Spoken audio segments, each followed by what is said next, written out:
Lakh average. अगर हम लोग देखें पिछले 5 वर्ष के अंदर 45 करोड़ से अधिक श्रद्धालु अयोध्या धाम में आया है, जहां पर पहले कुछ लाखों में लोग आते थे। याद करिए 17 के पहले न बिजली थी, न पानी थी, न स्वच्छता थी, न सड़क थी, न कनेक्टिविटी थी, कोई सुविधा नहीं थी, सुरक्षा की भी व्यवस्था नहीं थी, और कोई जय श्री राम बोलता था तो उस पर लाठी जरूर पड़ जाते थे, गिरफ्तारियां हो जाती थी। आज तो आप देश में जाइए, राम राम बोलिए, जय श्री राम बोलिए, और अब तो भारत सरकार की योजना भी जी राम जी के नाम पर ही आ गई है, जो रोजगार की सबसे बड़ी स्कीम बनने जा रही है। कोई भी बेरोजगार व्यक्ति जब आएगा और कहेगा कि मुझे रोजगार चाहिए अपनी ग्राम पंचायत में, साल में 125 दिन का रोजगार की गारंटी उसको उसके गांव में मिल जाएगी, तो जी राम जी हो गया। बहनों और भाइयों, अयोध्या आज दुनिया की पहली सोलर सिटी, भारत की पहली सोलर सिटी के रूप में अयोध्या आ गई है। सूर्यवंश की राजधानी, पहली सोलर सिटी। अयोध्या में अंतर्राष्ट्रीय एयरपोर्ट महर्षि वाल्मीकि के नाम पर। रेलवे की डबल लाइन के साथ अयोध्या नाम जुड़ गया है। बेहतरीन कनेक्टिविटी अयोध्या का, लखनऊ से, गोरखपुर से, प्रयागराज से, काशी से, हर ओर से। अब अयोध्या में क्या नहीं है। जिस अयोध्या में सिंगल लेन की सड़कें थी, आज चारों ओर से 4 लेन की सड़कें। और कोई भी श्रद्धालु आता है, किसी भी सीजन में आए, आराम से दर्शन करता है, अभिभूत होकर के, मस्त होकर के फिर जाता है, अभिभूत होता है। और हमारी पीढ़ी सचमुच सौभाग्यशाली है। कई पीढ़ियां, 500 वर्षों के इतिहास को जब हम देखते हैं, 500 वर्षों के इतिहास को जब हम देखते हैं, याद करिए 1526 से लेकर के 1528 से लेकर के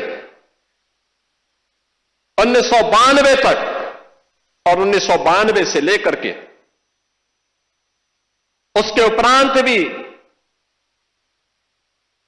अयोध्या में हर 20-25 वर्ष के अंदर कोई ना कोई बड़ा संघर्ष राम भक्त करता था, राम मंदिर को वापस लेने के लिए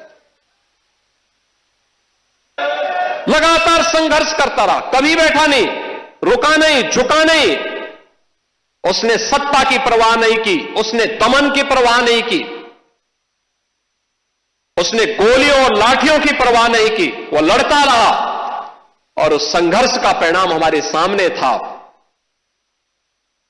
और यह आंदोलन सफलता की नई ऊंचाइयों तक तब पहुंचा जब राष्ट्रीय स्वयंसेवक संघ ने नेतृत्व दिया। पूरे पूज्य संतों को एक मंच पर लाने में स्वर्गीय अशोक सिंघल जी ने एक मंच पर लाने में सफलता प्राप्त की। एकदम गुलामी का कलंक मिटा और भव्य राम मंदिर का मार्ग प्रशस्त होता हुआ दिखाई दिया। बहनों और भाइयों, आज उसी प्राण प्रतिष्ठा के 2 वर्ष पूर्ण होने के उपलक्ष्य में आज का इस समारोह यहां पर आयोजित हो रहा है। अयोध्या की इस दिव्यता को, इस भव्यता को अनंत काल तक बनाए रखने के लिए हम सबको, हर सनातन धर्मावलंबी को आगे बढ़ना पड़ेगा। एक साथ अपने जीवन का हिस्सा इसको बनाना पड़ेगा। ये यात्रा की विराम नहीं,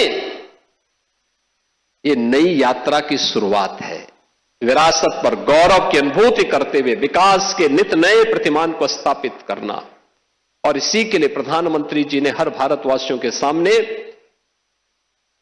विकसित भारत की एक संकल्पना दी है। यह देश जब आजादी के 100 वर्ष पूरा करेगा, हर भारतवासी के सामने एक संकल्प होना चाहिए, और वो संकल्प होना चाहिए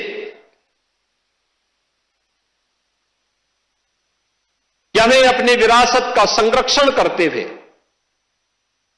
अपने स्तर पर जिस क्षेत्र में हम हैं, जिस फील्ड में हम काम कर रहे हैं, वहां उत्कृष्टतम कार्य करके दिखाना है।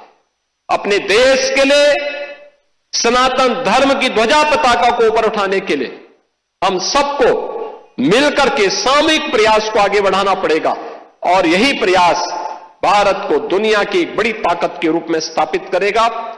प्राण प्रतिष्ठा द्वादशी के अवसर पर मैं एक बार फिर से सभी राम भक्तों को बधाई देता हूं। आज के समारोह के मुख्य अतिथि माननीय रक्षा मंत्री जी का हृदय से अभिनंदन करता हूं।